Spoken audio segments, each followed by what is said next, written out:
आत्मज का जन्म हुआ। इस एक शब्द में सुखदेव जी ने बहुत बड़े तत्व की बात कर दी।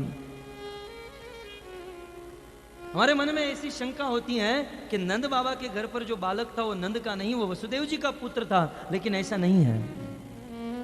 नंद तो आत्मज, ये नंद का आत्मज, ये नंद का ही पुत्र है। क्योंकि जिस समय यशोदा के गर्भ से जन्म हुआ तब दो संतान का जन्म हुआ, एक थी कन्या और एक था पुत्र। योग माया के कारण वसुदेव जी को कन्या का दर्शन हुआ, पुत्र का दर्शन नहीं हुआ।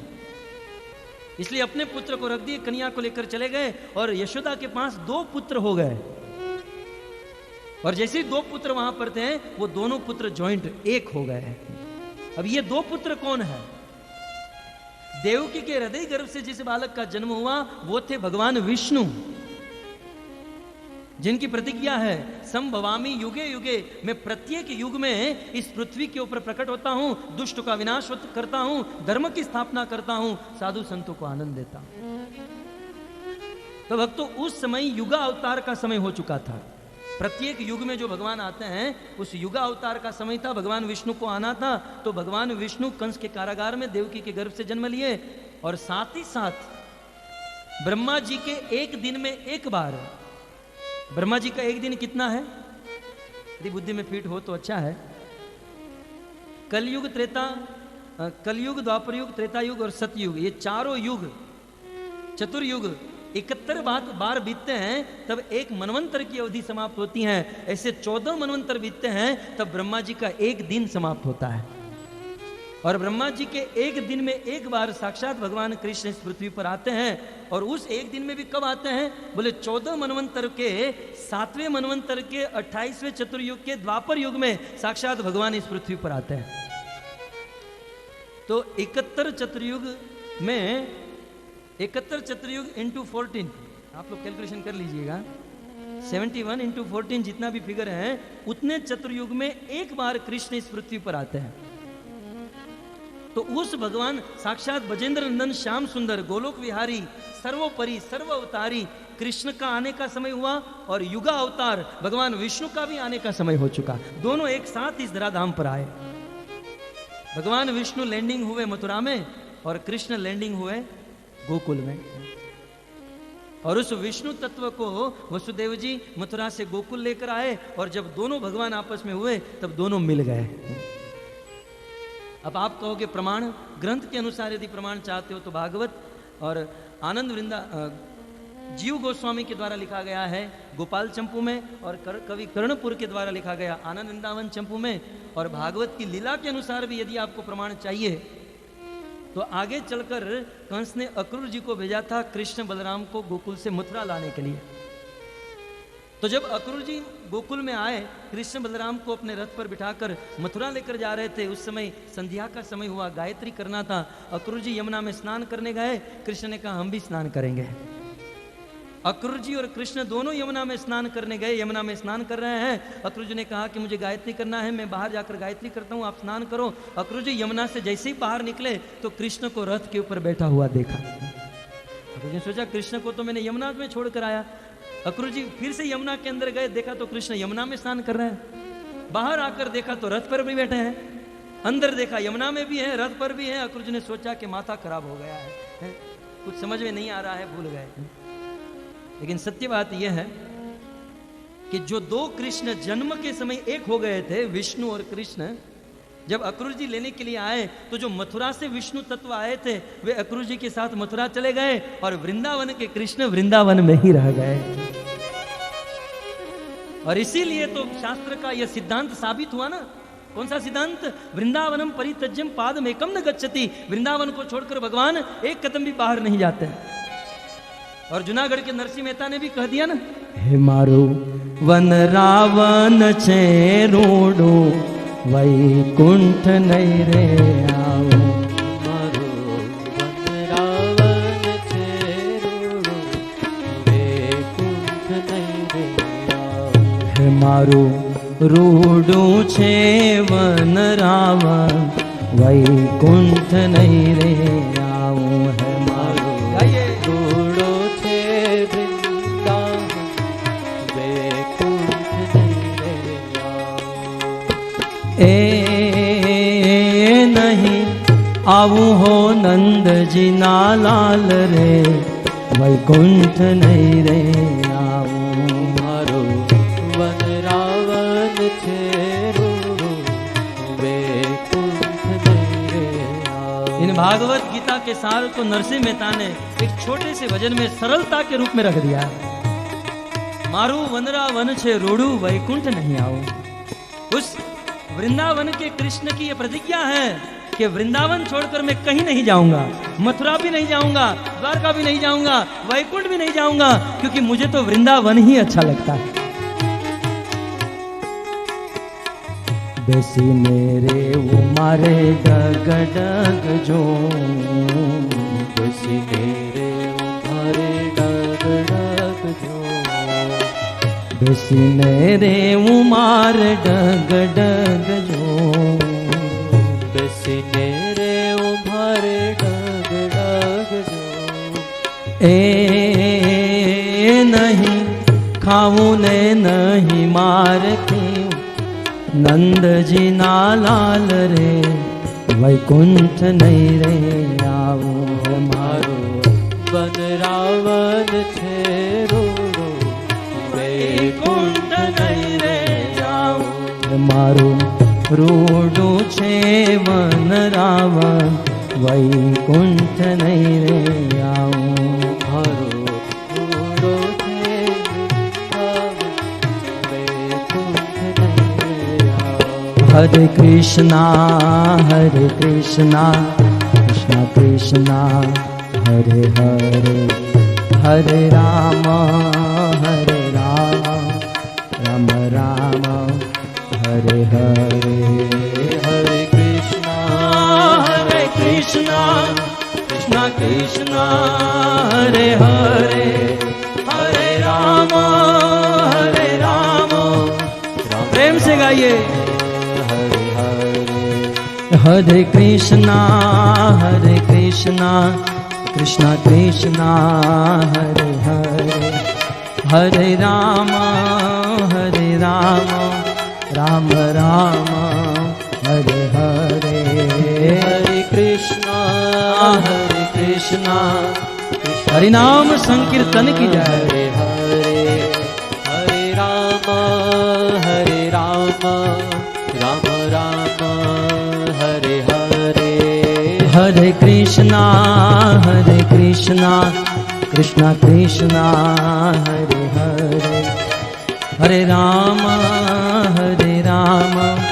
राम राम हरे हरे। हरे कृष्णा कृष्णा कृष्णा हरे हरे, हरे राम राम हरे हरे। हरे कृष्णा कृष्णा कृष्णा हरे हरे, हरे राम राम राम हरे हरे। हरे कृष्णा कृष्णा कृष्णा हरे हरे, हरे राम राम हरे हरे। श्री कृष्णचंद्र भगवान की जय।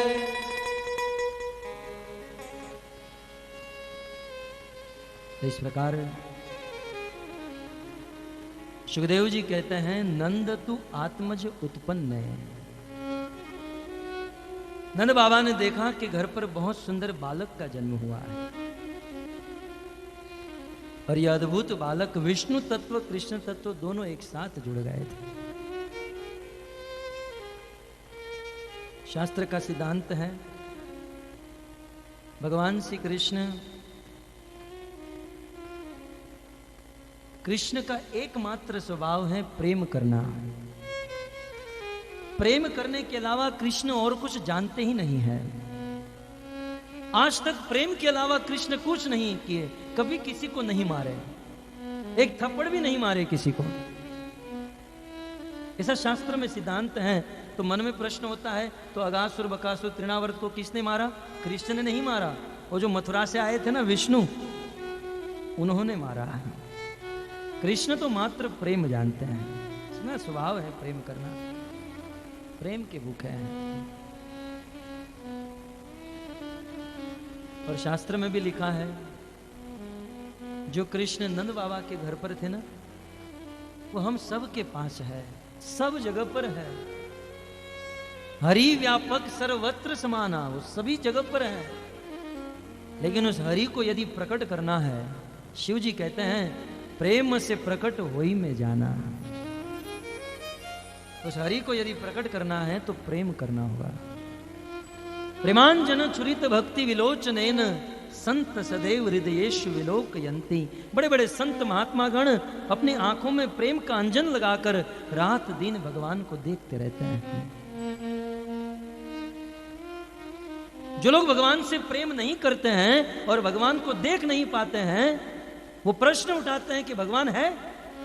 यदि भगवान होते तो खाते पीते सोते।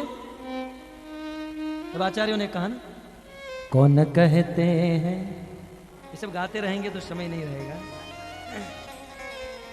मैंने केवल दे दिया कि आप घर जाकर गा सकते हैं।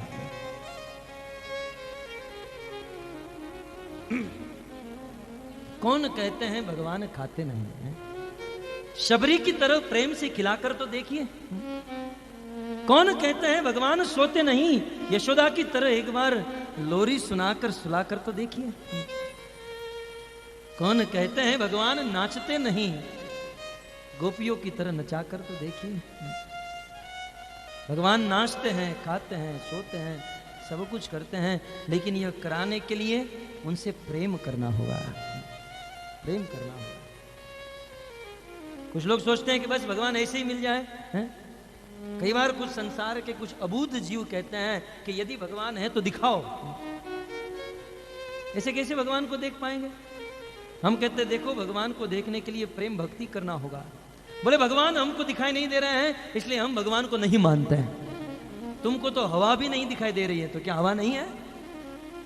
इस हवा में बहुत सारे कीटाणु हैं, जीव जंतु हैं, जो माइक्रोस्कोप के द्वारा ही देखा जा सकता है। वो नहीं दिखाई दे रहे तो क्या नहीं है?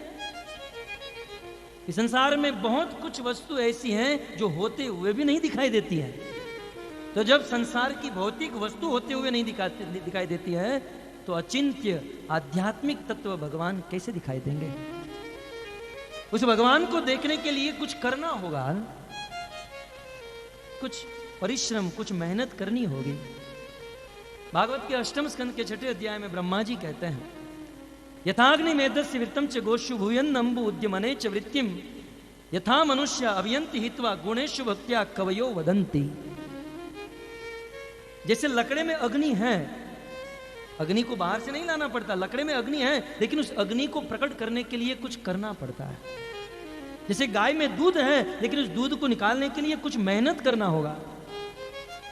जैसे भूमि में अन्न है, लेकिन उस अन्न को निकालने के लिए कुछ मेहनत करनी होगी। लकड़े में अग्नि है, गाय में दूध है, भूमि में अन्न है, लेकिन उसे निकालने के लिए कुछ मेहनत करना होगा। वैसे ही संसार में भगवान है, उसको देखने के लिए भी मेहनत करना होगा। और वो मेहनत क्या है?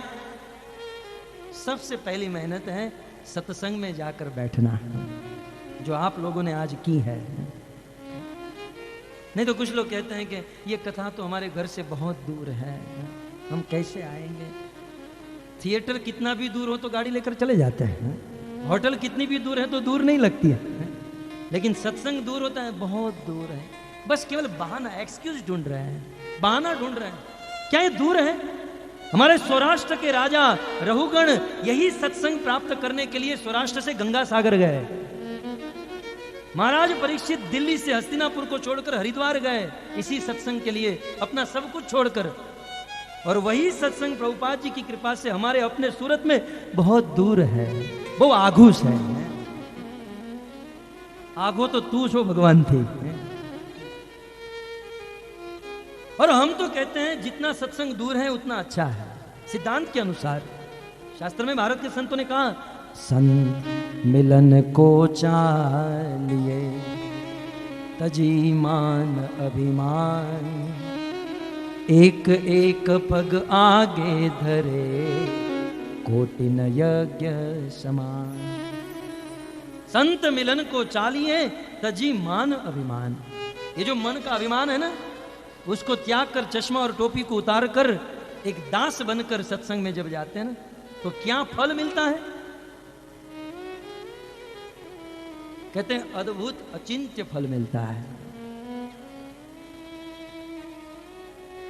एक बार युधिष्ठिर महाराज ने बहुत सुंदर यज्ञ किया, और द्वापर युग में जब किसी राजा का यज्ञ पूर्ण होता था तो उस राज्य में जो मंदिर होता था उनकी घंटी अपने आप बजने लगती थी।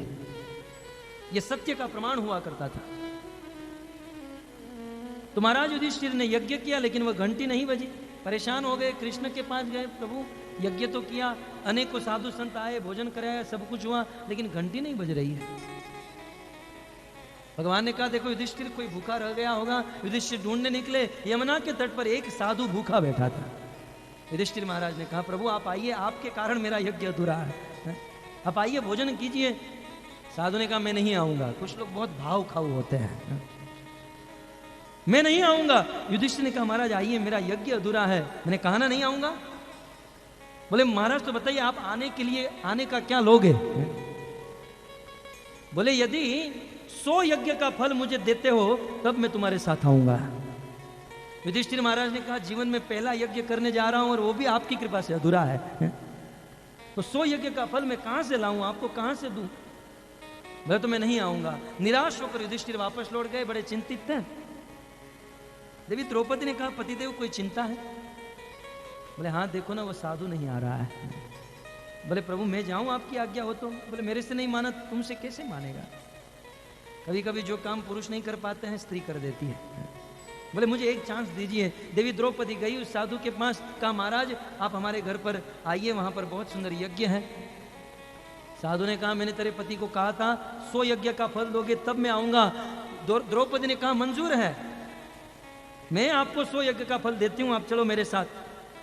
साधु ने कहा जीवन में पहला यज्ञ कर रहे हो और कहते हो 100 यज्ञ का फल, तू कहां से मुझे देगी? तब द्रौपदी ने कहा महाराज लगता है आप शास्त्र पढ़ते नहीं हैं, याद करो शास्त्र के वचन को। संत मिलन को चालिए तजी मान अभिमान, एक एक पग आगे धरे कोटिन यज्ञ समान। हमारे वहां अनेकों साधु संत आए हैं, संतों का समाज एकत्रित हुआ है, सत्संग हो चुका है, और आप वहां पर चलिए। शास्त्र में लिखा है कि संतों का मिलन करने के लिए सत्संग में जाते हुए यदि एक कदम आगे बढ़ाते हैं तो एक एक कदम पर करोड़ों यज्ञ का फल प्राप्त होता है। महाराज 100 यज्ञ का फल आप रख लेना, बाकी का मुझे दे देना, आप मेरे साथ चलो।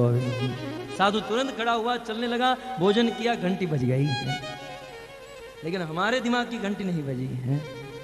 अब इस सिद्धांत के अनुसार तो सत्संग में जो जितना दूर से आता है उसको ज्यादा फल मिलता है। और हम तो गर्व से कहते हैं सबसे ज्यादा फल मुझे मिलता है क्योंकि मुंबई से आ रहा हूं, 350 किलोमीटर इंटू 1 करोड़ है।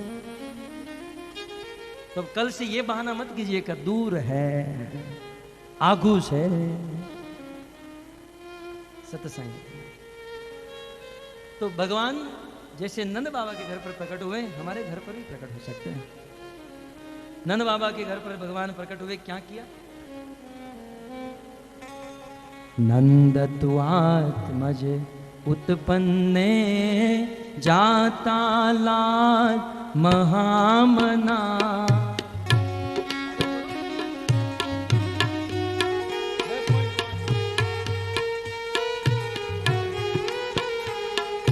आहुय विप्रान वेद ज्ञान स्नात शुचिर अलंकृत नंद तु आत्मज उत्पन्ने जाता लाज महामना। आहु विप्रा वेद ज्ञान स्नात शुचिर। नंद बाबा के वहां बहुत सुंदर पुत्र का जन्म हुआ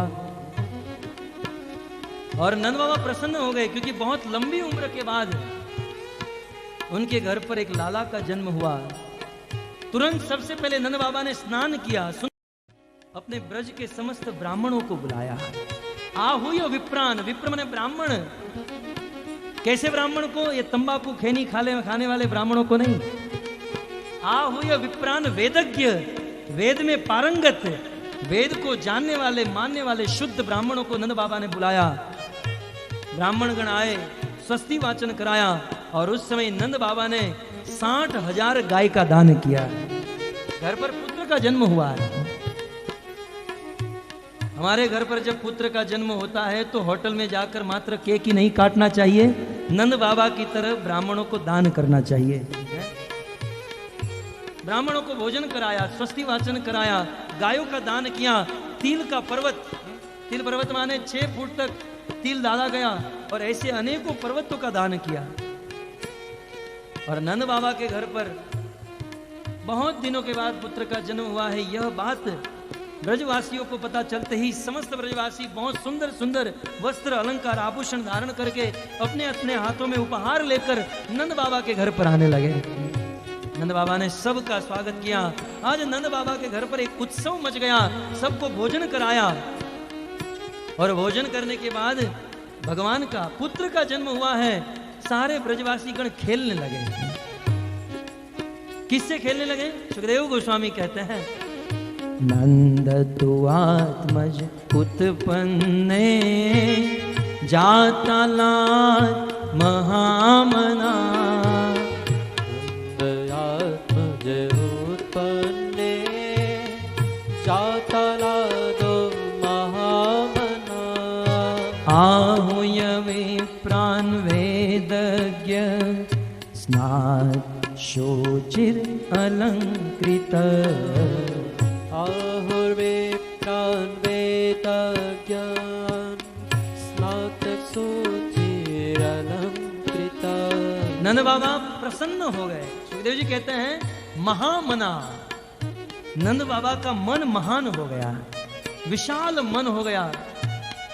भक्तों, जीवन में भले गरीबी है, धन की कमी है, लेकिन जिसका मन बड़ा होता है ना, भगवान उनके घर पर प्रकट होता है। महामना नंद तु आत्मज उत्पन्ने जाता लाद महामना। महान मन वाले हो गए, हृदय में आनंद छा गया, साक्षात भगवान का जन्म हुआ है। अनेकों ब्रजवासी गण आए और उन ब्रजवासियों के साथ आनंद करने लगे। अनेकों मात्रा में माखन पड़ा था, दूध दही पड़ा था। माखन उठा उठा कर माखन के लोंदे हाथ में ले लेकर एक दूसरे के ऊपर फेंकने लगे। दूध उठा उठा कर फेंकने लगे, दही उठा कर फेंकने लगे। एक दूसरे को दूध के बने हुए पात्र में डुबाते थे तो एक दूसरे के ऊपर माखन फेंकते थे। किसी ने कहा, धन्य है नंद बाबा कि दूध दही और माखन से खेल रहे हैं। आज वर्तमान में दूध दही और माखन की बात तो दूर रही, देवराज इंद्र को भी छाछ दुर्लभ हो गई है। अद्भुत दूध माखन था और एक दूसरे के ऊपर माखन उछालते हुए माखन का कीचड़ बन गया और इतने खुशी में पागल हो गए कि ब्रजवासी गण एक दूसरे को उस माखन में घसीटते थे, खींचते थे और सबके मुख में एक ही ध्वनि, नंद घेरा नंद भयो जय कन्हैया लाल।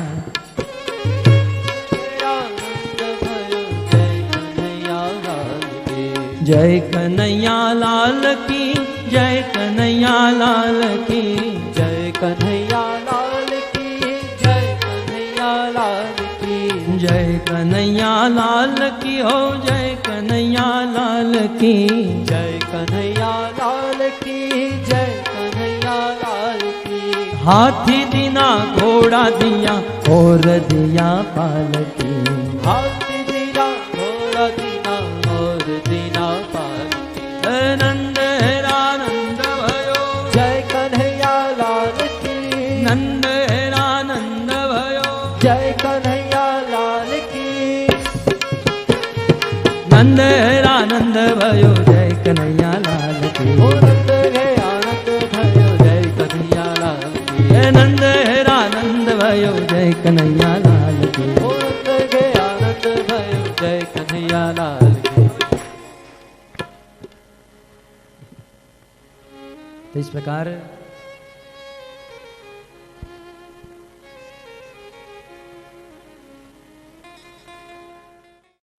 और यह बात तो सब जगह पर फैल चुकी थी। आकाशवाणी के द्वारा वसुदेव जी की 8वीं संतान कंस के मृत्यु का कारण थी और वसुदेव के वहां पुत्र का नहीं कन्या का जन्म हुआ।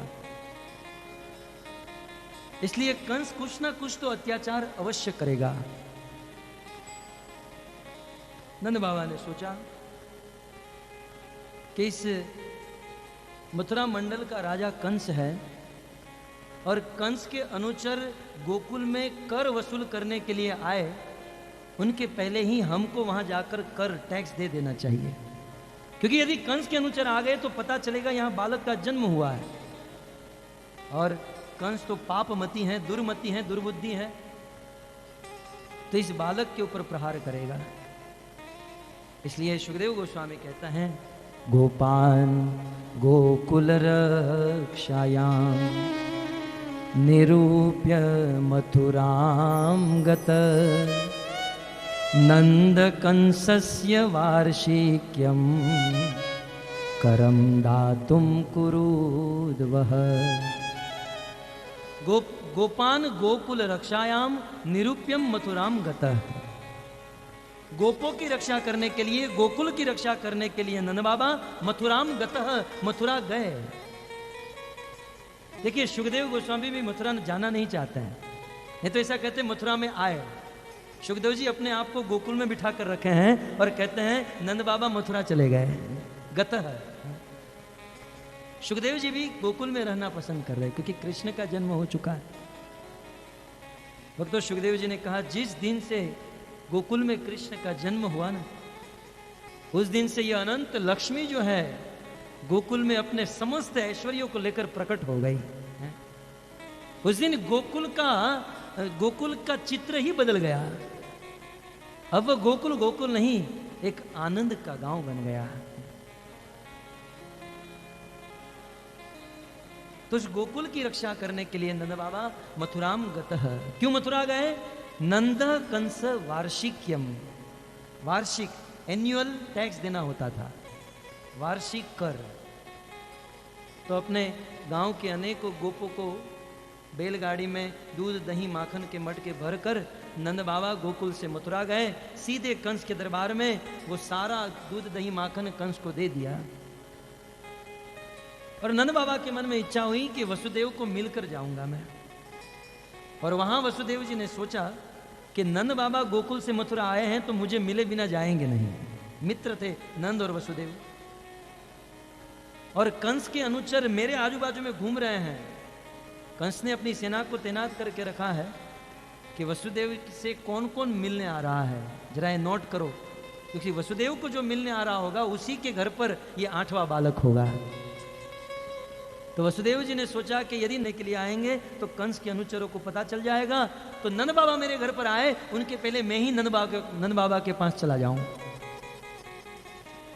कहते हैं वसुदेव जी नंद बाबा को मिलने के लिए गए और अकेले गए, अपनी पत्नी देवकी को साथ में लेकर नहीं गए। गुरु महाराज कहते हैं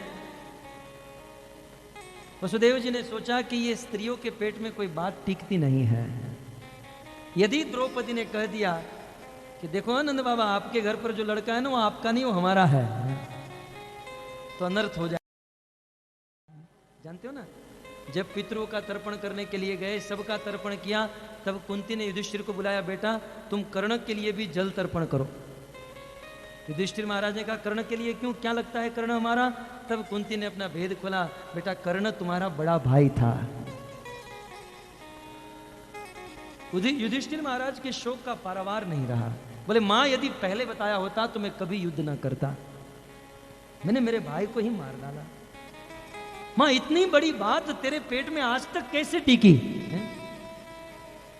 आज से मैं श्राप देता हूं कि किसी भी स्त्री के पेट में बात नहीं टिकेगी। और उस दिन से लेकर आज तक अली एक बात को कोई ने कहती नहीं हो, किसी को मत कहना, सीक्रेट बात है, नहीं कहना नहीं कहना कहते हुए सैकड़ों को कह देती है। ये स्त्रियों का कोई फॉल्ट नहीं है, मैन्युफैक्चर फॉल्ट है, इसलिए दोष देना उचित नहीं है। तो वसुदेव जी ने कोई दोष नहीं दिया, बोले साथ में आएगी तो भेद खुल जाएगा। वसुदेव जी अकेले गए नंद बाबा को मिलने के लिए। नंद बाबा जैसे ही सीढ़ी उतर रहे थे वसुदेव जी साइड में लेकर गए और दोनों के बीच में बहुत सुंदर मिलन हुआ। अनेक श्लोकों में वर्णन है। वसुदेव जी ने नंद बाबा को डायरेक्ट नहीं पूछा, इनडायरेक्टली पूछा कि हे नंद बाबा बताओ, आपके ब्रज में सब कुछ ठीक तो है ना? आपकी 9 लाख गाय ठीक से घास तो खा रही है ना? ये सारी गैया ठीक से दूध तो देती है ना? क्योंकि गाय को यदि घास मिलेगा, दूध देगी, तो मेरा बेटा भी दूध पीता होगा। तो बहुत सुंदर संवाद हुआ। नंद बाबा ने बात बात में कह दिया कि मेरी इच्छा हो रही है कि आज की रात में यहीं पर रुक जाऊं, कल सुबह मथुरा चला जाऊंगा। तब वसुदेव जी ने कहा, नंद बाबा आप ऐसा मत करो, आप आज अब भी इसी वक्त गोकुल जाने के लिए निकल पड़ो, क्योंकि हो ना हो मेरे मन में आशंका हो रही है कि गोकुल में कुछ उत्पात हो रहे हैं। मेरे मन में मेरा हृदय कांप रहा है, कप कपी हो रही है कि गोकुल में कुछ गड़बड़ हो रही है, कुछ आशंका मुझे लग रही है। आप अब भी इसी समय मथुरा को छोड़कर गोकुल जाओ। इतना सुनते ही नंद बाबा ने बैलगाड़ी के साथ बैल को जोड़ दिया, सबको आदेश दिया और मथुरा से गोकुल जाने के लिए निकल पड़े। सुखदेव गोस्वामी भागवत के 10वें स्कंद के 6ठे अध्याय के प्रारंभ में इस प्रसंग को यहां से शुरू करते हैं। नंदपति वच शोरे न मृषेति विचिन्तयन् हरिं जगाम शरणं उत्पातागम शंकित उत्पातागम शंकित। नंद बाबा मथुरा से निकल पड़े हैं, उस बैलगाड़ी में बैठे हैं, अंधेरी रात है, थोड़ी देर नींद आती है, अचानक नींद खुल जाती है। नंद बाबा के मन में अनेकों प्रकार की भावनाएं उठ रही हैं, अनेकों प्रकार की चिंता हो रही है कि गोकुल में क्या हो रहा होगा।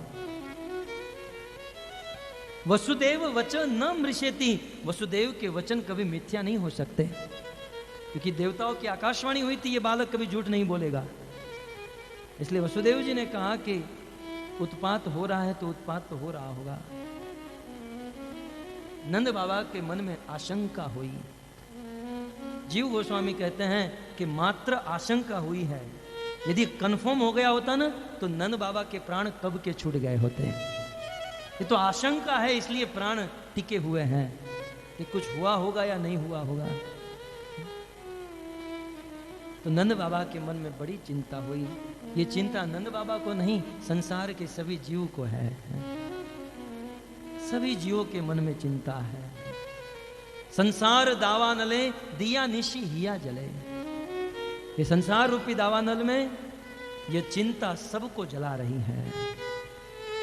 चिंता और चिता में मात्र अनुस्वार का भेद है, लेकिन चिता मरे हुए लाश को जलाती है और चिंता जीते जी आदमी को जलाती है, रात दिन जलाती है, तड़पा तड़पा कर मारती है।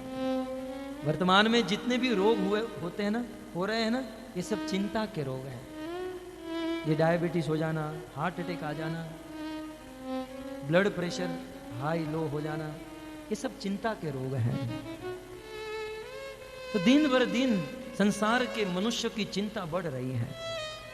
वहां नंद बाबा की चिंता भी बढ़ रही थी, या हमारी चिंता भी दिन भर दिन बढ़ रही है।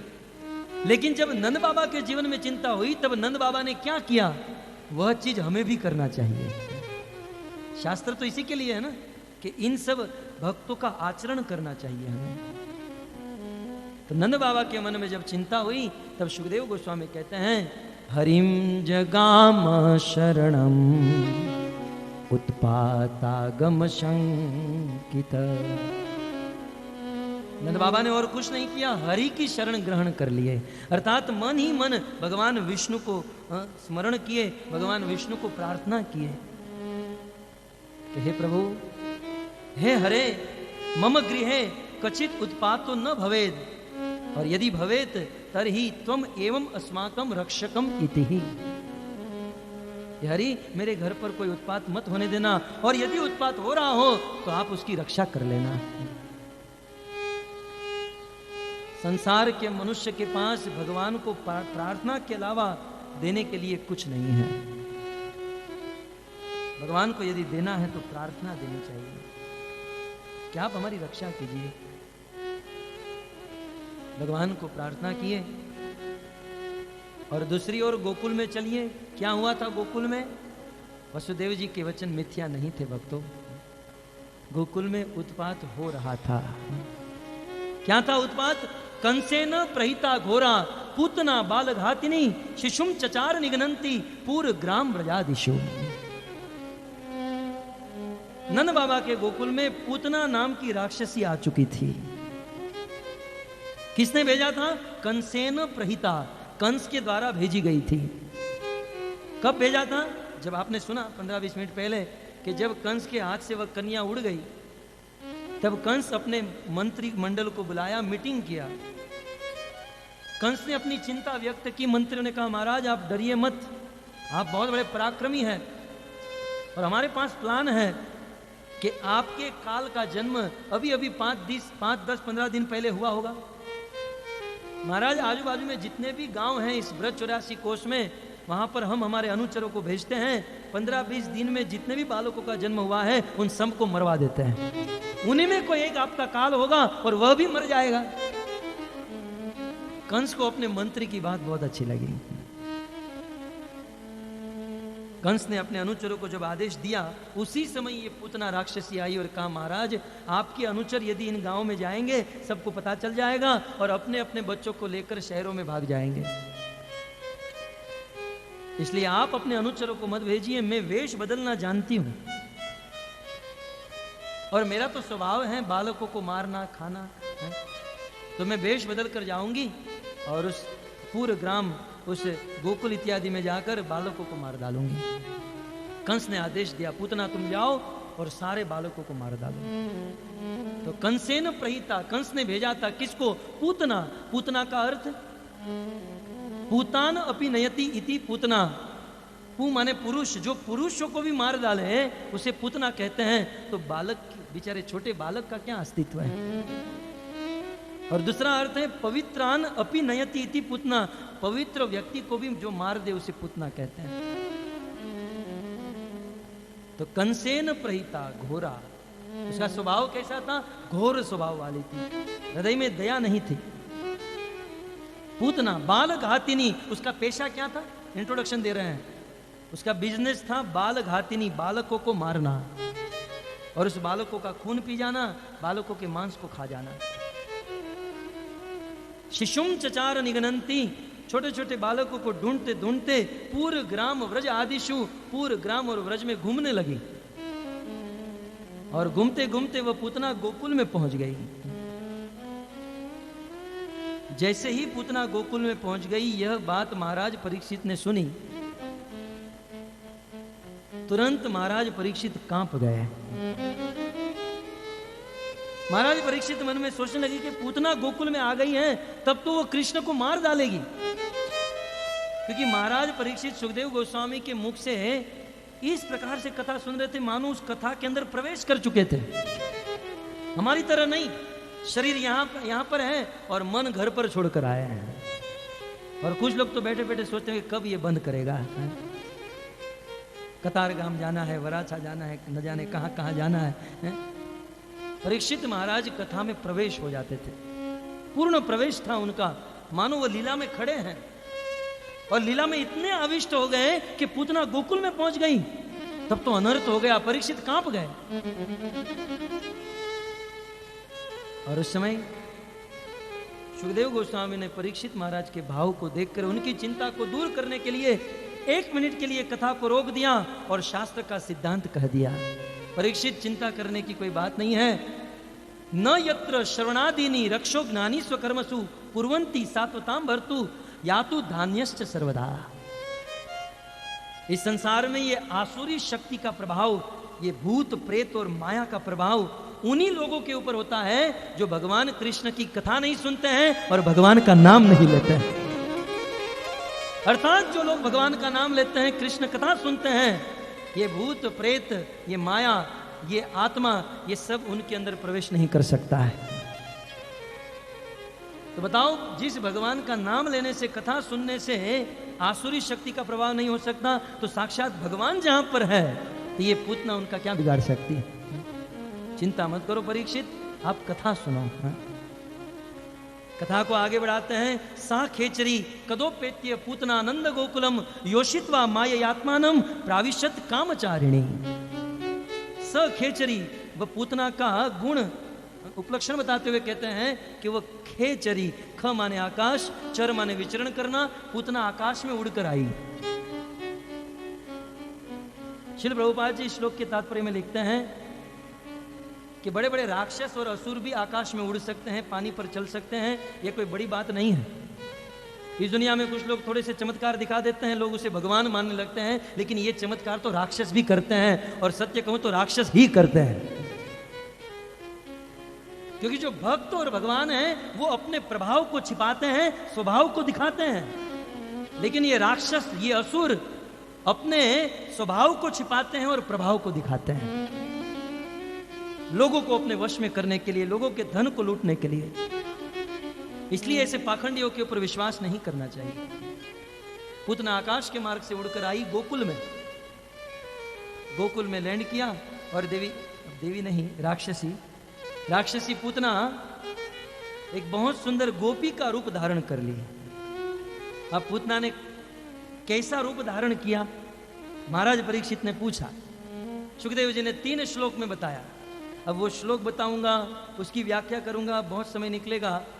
संक्षिप्त में यदि कहूं कि पूतना कैसा रूप लेकर आई थी, तो समझो आज कोई ब्यूटी पार्लर में 3 घंटा मेकअप करके जब बाहर निकलती और जैसी लगती है वैसे ही पूतना लग रही थी। अब थोड़ा इंट्रोडक्शन देता हूं। ताम केशवंद व्यक्ति चक्त मल्लिका, कैसी थी पूतना? तो कहते हैं पूतना के नाखून जो थे ना बहुत लंबे लंबे थे, नाखून अपनी बढ़ाई हुई थी। आज भी कुछ स्त्रियां अपने नाखून को बढ़ाती हैं, गुरु महाराज कहते न जाने किस हिरण्यकश्यप को फाड़ने के लिए बढ़ाती हैं। तो किसी ने कहा महाराज लगता है अपने पति को फाड़ने के लिए बढ़ाती होंगी। बाल कैसे थे पूतना के? लाल रंग के बाल थे, क्या कहते हैं, हाईलाइट। वो हाईलाइट कराया था। कौन से पार्लर में गई होगी, भाविन पार्लर में या कौन से में, पता नहीं।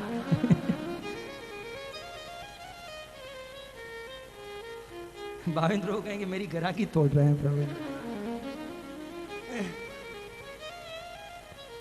बाल में रंग किया था और बाल खुला हुआ था, बिल्कुल चुड़ैल जैसी लग रही थी, भयंकर चुड़ैल जैसी लग रही थी। महात्मा गण कहते हैं ना कि एक बार एक आदमी ने बहुत दारू पी लिया, चला गया शमशान में। रास्ते में कोई मिल गए, शराब पी चढ़ चुकी थी और बहुत अभिमान कर रहा था, मैं इतना बलवान हूँ, शक्तिशाली हूँ। किसी ने कहा यदि बलवान है तो शमशान में जाकर एक रात बिता। वो आदमी चला गया शमशान में और रात को बहुत बड़ी चुड़ैल प्रकट हो गई। बिखरे हुए बाल, लंबे लंबे नाखून, दांत बाहर, चिल्लाते हुए आई चुड़ैल। उसको डरा रही है वो शराबी को, और बहुत डरा है, लेकिन ये तो सीधा सीधा बैठा था। चुड़ैल थक गई और थक कर कहा तुझे डर नहीं लग रहा है? बोले थोड़ा भी नहीं लग रहा है। बोले आखिर तुझे डर क्यों नहीं लग रहा है? बोले तेरे से भयंकर तो मेरे घर पे है, रोज ब्यूटी पार्लर में जाती है, तू तो मुझे बहुत अच्छी लग रही है, चल मेरे शादी करने तो शादी करते हैं। पूतना बाल घातिनी आई थी गोकुल में, अपना रूप बदल कर आई थी। ये पूतना का रूप था, बिखरे हुए बाल थे, लंबे लंबे नाखून थे, दांत बाहर थे, परंतु गोपी का रूप धारण कर लिया पूतना ने। बाल को बांध दिया, गले में कंठी पहन ली, बाल में तिलक कर दिया और गोपी ड्रेस पहन लिया, और बिल्कुल हुबहू गोपी बनकर ही पूतना गोकुल में आई। और एक हाथ में कमल का फूल था, एक हाथ में साड़ी का पल्लू था, और उस कमल के फूल को घुमाते घुमाते उस गोकुल में जा रही थी। गोकुल वासियों ने देखा कि साक्षात लक्ष्मी नारायण को मिलने जा रही है। विश्वनाथ चक्रवर्ती ठाकुर ने एक बहुत सुंदर सिद्धांत इस श्लोक में दिया। मैं तो ये सब कुछ संस्कृत में कह रहा हूं। बोले ये है ब्रजवासियों का भाव है। जो शुद्ध भक्त होते हैं ना, जिस व्यक्ति के अंदर दोष नहीं होता है ना, उसे किसी में दोष नहीं दिखाई देता है। यदि हृदय शुद्ध है तो पूरी दुनिया शुद्ध लगती है, और हृदय में ही दोष है तो पूरी दुनिया में दोष दिखाई देता है। आज ये राक्षसी थी पूतना, लेकिन ब्रजवासियों को क्या लगा कि ये लक्ष्मी है, क्योंकि ये ब्रजवासियों का भाव है।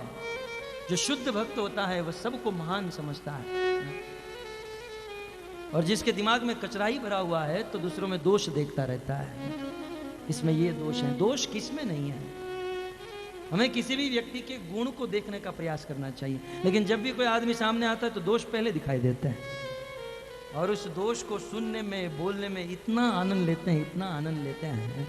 मैं अक्सर कहता हूँ कि कल सुबह उठकर यदि कोई चर्चा करे कि आप लोग कथा में आओ, लाल गोविंद प्रभु कितनी अच्छी कथा करें, वो तो करते ही है ना। अरे नहीं, बाल लीला का टॉपिक यहाँ, अरे वो तो सुना है, अरे बहुत अच्छी कथा गाते हैं, करते हैं, सुना है।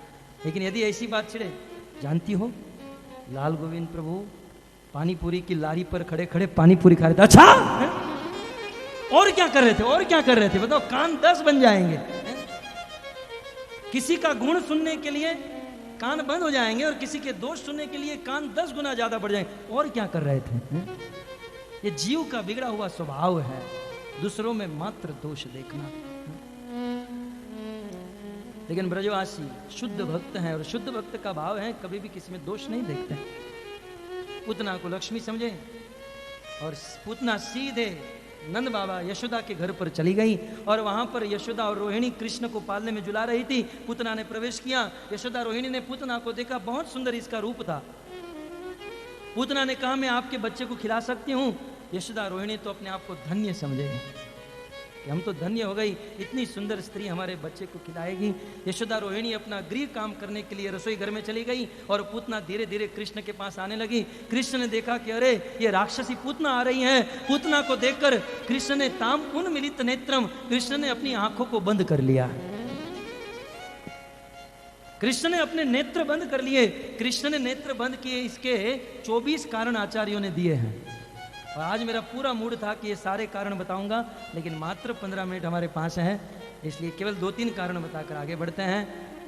कृष्ण ने पूतना को देखकर अपनी आंखें बंद कर ली, इसका कारण एक यह था भक्तों, कृष्ण ने सोचा कि दुष्टों का विनाश करने के लिए धरती पर आया हूं, लेकिन स्त्री से ओपनिंग करना ठीक नहीं है।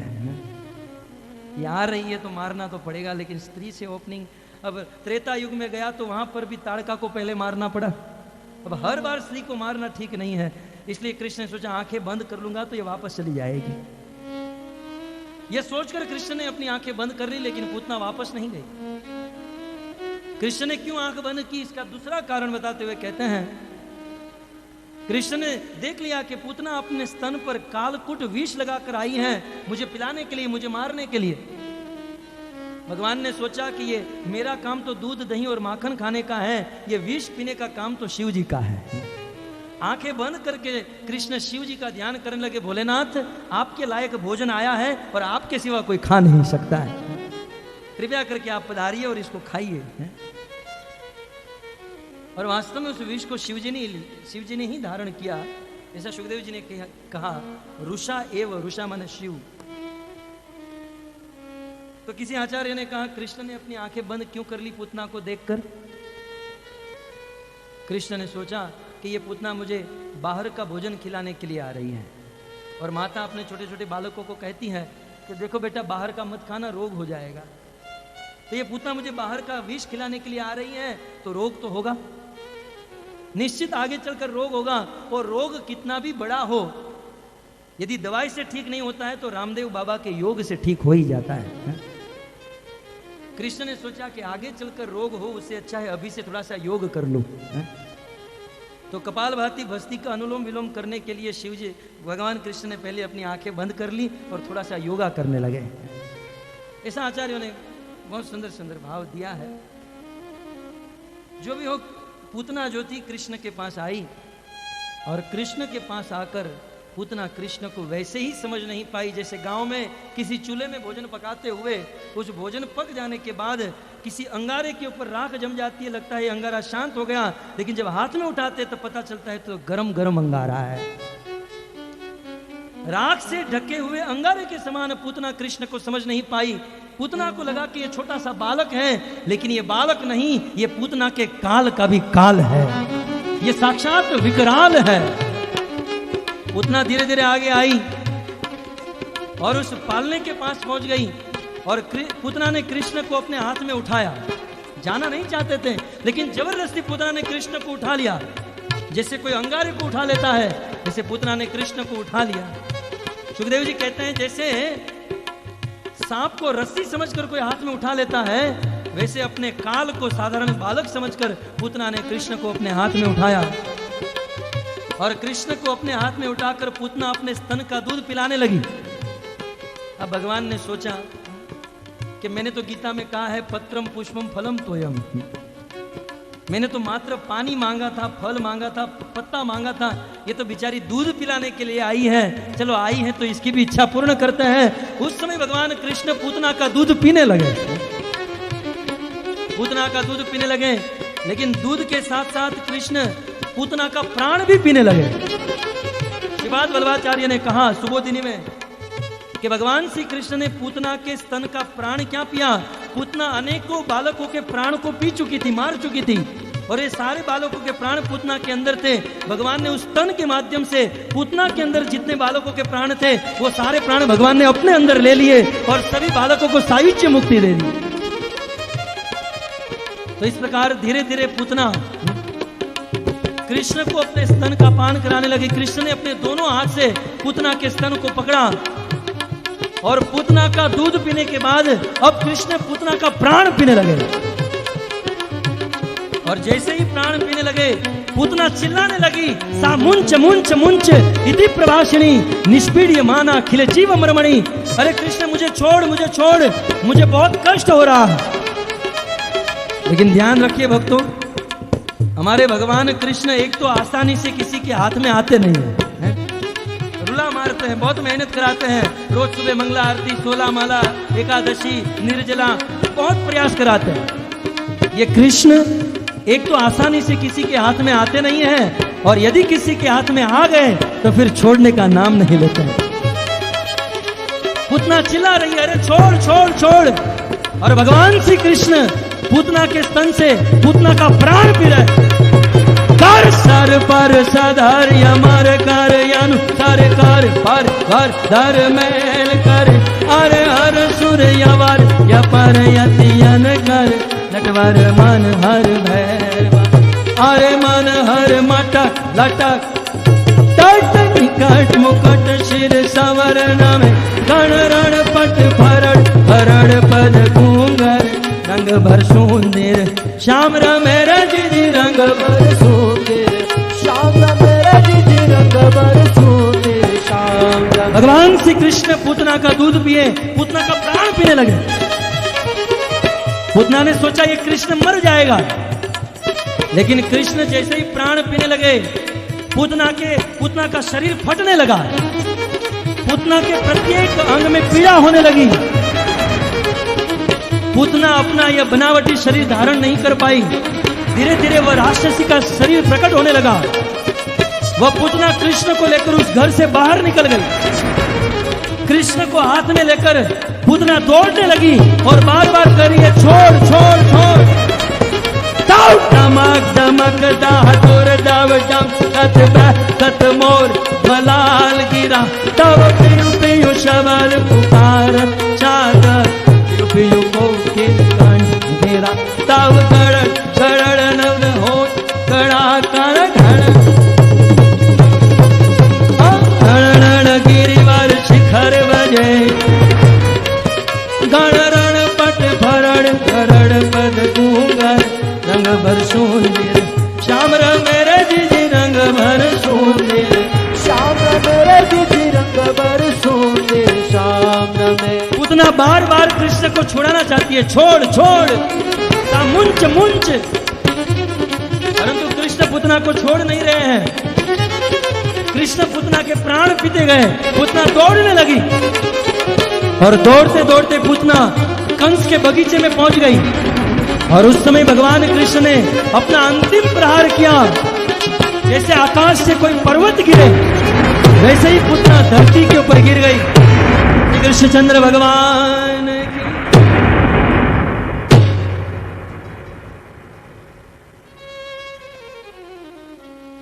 जैसे ही पूतना धराशायी हुई, ये पृथ्वी कांप गई, क्योंकि 7 कोस का शरीर था पूतना का। 7 कोस माने 21 किलोमीटर लंबा चौड़ा। जैसे ही वह गिरी है, पृथ्वी कांप गई, ब्रह्मांड डोल गया। ब्रजवासियों को लगा कि असमय में वज्रपात तो नहीं हो गया। सारे ब्रजवासी अपने घर से निकले। यशोदा ने देखा कृष्ण घर पर नहीं, सब लोग दौड़कर आए और 21 किलोमीटर लंबे चौड़े शरीर के ऊपर, उस राक्षसी के शरीर ऊपर छोटे से भगवान, 6 दिन के बालक थे, छोटे से भगवान खेल रहे थे। और यशोदा दौड़कर आई, देखा इस राक्षसी के ऊपर कृष्ण। यह दृश्य देखकर यशोदा मूर्छित होकर गिर गई। और अन्य ब्रजवासी गए, कृष्ण को वहां से उतारे और यशोदा के गोद में रखा। यशोदा को होश आया, लेकिन अब सब लोग पूतना के वहां बैठ गए। अब इसका करे क्या? 21 किलोमीटर की चिता भी नहीं बन सकती है, इसको जलाए गाड़े क्या करे? पूरी रात भर सब लोग वहां बैठे। कल सुबह नंद बाबा, क्योंकि नंद बाबा ब्रज के राजा हैं, अब राजा के आने की राह देख रहे हैं कि अब क्या किया जाए। सब शांति तो हो गई क्योंकि कृष्ण बच गए थे। अब नंद बाबा कल सुबह आएंगे और निर्णय लेंगे कि इसका क्या करना है। तब तक आप सबके चरणों में प्रणाम, धन्यवाद। हरे कृष्ण। ग्रंथराज श्रीमद् भागवतम महापुराण की, श्रील प्रभुपाद की, निताय गौर प्रेमानंदे।